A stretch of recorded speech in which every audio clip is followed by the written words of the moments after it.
Hi, this is Alex from phpacademy.org with a video for the new Boston. In this video we're going to be looking at the jQuery ID selector and selecting elements by their ID.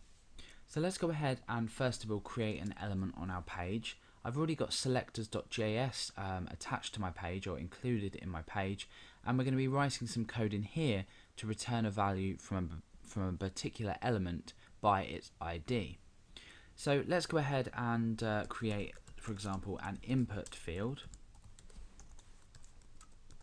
and this is going to be type of text, and we're going to give this an ID of name. Okay, so now that we have this, we want to reference this by name.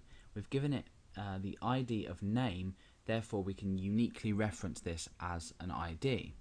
So inside selectors, we're going to want to, well, let's just first of all put in here a value of hello. So when we refresh our page, you can see that we've just got hello inside of a text area field. Okay, so now inside selectors.js, if we want to reference or refer to this field, we can refer to it by its unique name. We could go and refer to it by an input field, however, because we've specified an ID, we can use a hash and then the name of the particular element to actually grab a value from it. So inside selectors, we just want to create a variable, and this is going to be called name. Now we're going to use the selector here, so this is a selector inside here. We're going to select name, but we don't want to just put name inside here. We want to use a hash because we've used an ID. So this is saying grab the element with the ID of name, and then we want to return the value inside of that. So val just is going to return this value inside of here, so that's not really important for now, but we're just taking a look at concentrating on how we've selected this ID. Okay, so now we want to go ahead and alert that out, so we want to alert name. Remember, name now contains the value of the name field. So when we refresh this, we should be greeted by hello, because essentially what's happened is we've taken this value from this field here by its ID, and then we've just alerted this out to the user. So now that we've selected by an ID in a field, what else can we do? Well, almost any element in HTML can be have an ID attached. For example, paragraphing. We could give an ID to a paragraph, so text for example, and some text. We could then go to selectors.js and just simply change this around. So this could be text, this could be text, and then we'll change this variable as well accordingly. So now we've got the value of text. Let's go ahead and refresh the page.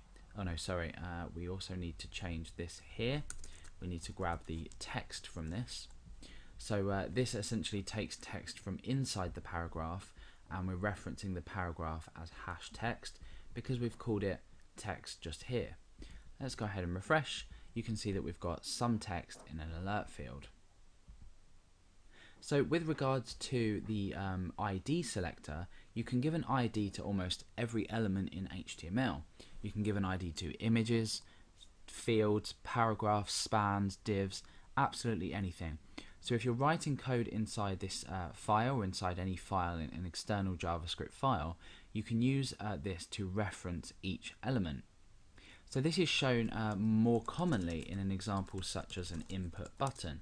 So let's go ahead and create a button again, or for the first time, sorry, we created a text field before, and I'm going to give this a value of click me. I'm also going to give this an ID of click_me. So now this is our reference point here, and inside selectors we can actually use this to carry out a specific action when this particular button named click me has been clicked. Let's go to our browser and refresh just so we can see. We've got the button here, and when we click it, for example, we want to create an alert box for the user. So we reference it by click me. So inside of our code, we can say hash click me dot click. We're creating an event handler here, so we're handling the event when click me is has been clicked. Don't worry if you're not too sure about this just for now. We then go ahead and create a function here with the parentheses, the curly parentheses as well, bring this down, and then after here we can just write alert and hello. So we've referenced this click me button using a hash, and then the click me, it should be click underscore me text, and then when we click we run this line here. So we've referenced this button and we've added an event to it. You'll notice that this automatically eradicates the need for inline JavaScript as well. We've created everything externally by attaching this event to this button here by referencing it. So let's go ahead and click that button and we get the hello dialog box appear on our screen.